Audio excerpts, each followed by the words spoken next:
Australian പര്യടനത്തിന് പിന്നാലെ ദക്ഷിണാഫ്രിക്കയ്ക്കെതിരെയും പുറത്തിരുത്തിയതോടെ ഷമിക്കിനി നീലക്കുപ്പായത്തിലൊരു ബാല്യമില്ലെന്ന് ഏവരും കരുതി. പക്ഷേ അയാളുടെ പേര് മുഹമ്മദ് ഷമി എന്നാണ്.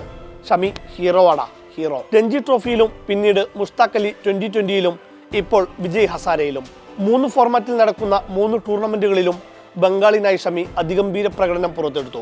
വിജയ് ഹസാരയിലും മുഷ്താഖ് അലിയിലും 6 മത്സരങ്ങളിൽ നിന്ന് 17 വിക്കറ്റുകളാണ് വീഴ്ത്തിയത്. രഞ്ജി ട്രോഫിയിലെ 4 കളികളിൽ നിന്ന് 20 വിക്കറ്റുകളും. ഷമിക്ക് ശാരീരിക ക്ഷമതയില്ലെന്ന് പറഞ്ഞ അഗാർക്കർ ഒന്ന് കേൾക്കണം. ഈ സീസണിൽ മാത്രം ഇതുവരെ ഷമി എറിഞ്ഞത് 200-ലേറെ ഓവറുകളാണ്.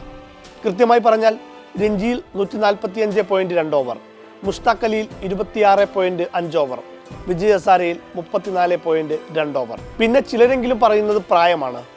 35-ൽ മിച്ചൽ സ്റ്റാർക്കും 36-ൽ സ്കോട്ട് ബോളണ്ടും ഓസ്ട്രേലിയക്ക് വേണ്ടി കളിക്കുന്നുണ്ടെങ്കിൽ, തിളങ്ങുന്നുണ്ടെങ്കിൽ, അതേ പ്രായമുള്ള ഷമിക്കും ഫോമുണ്ടെങ്കിൽ ഇവിടെ കളിക്കാം, തിളങ്ങാം. വേറൊന്നും കൂടി പറയാം. 38 കഴിഞ്ഞ രോഹിത് ശർമ്മയാണ് ICC ഏകദിന ബാറ്റിംഗ് റാങ്കിങ്ങിൽ 1-ാമത്. 37-ലെത്തിയ വിരാട് കോഹ്ലിയാണ് റാങ്കിങ്ങിൽ 2-ാമത്. അതുകൊണ്ട് പ്രായം നിങ്ങൾ പിന്നെ നോക്കൂ, പെർഫോമൻസിൽ നിങ്ങൾ മാർക്കിടൂ, അത് പരിഗണിക്കൂ. ഷമി ഞങ്ങളുടെ റഡാറിൽ നിന്ന് പോയിട്ടില്ല. ഫിറ്റ്നസ് മാത്രമായിരുന്നു ആശങ്ക. നന്നായി വിക്കറ്റുകൾ വീഴ്ത്തുന്ന ബോളറാണ് അദ്ദേഹം.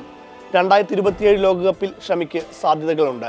BCCIയുമായി ബന്ധപ്പെട്ട ഉദ്യോഗസ്ഥന്റെ വാക്കുകൾ. അല്ലെങ്കിലും എത്ര നാൾ അദ്ദേഹത്തെ നിങ്ങൾക്ക് പുറത്തു നിർത്താനാകും?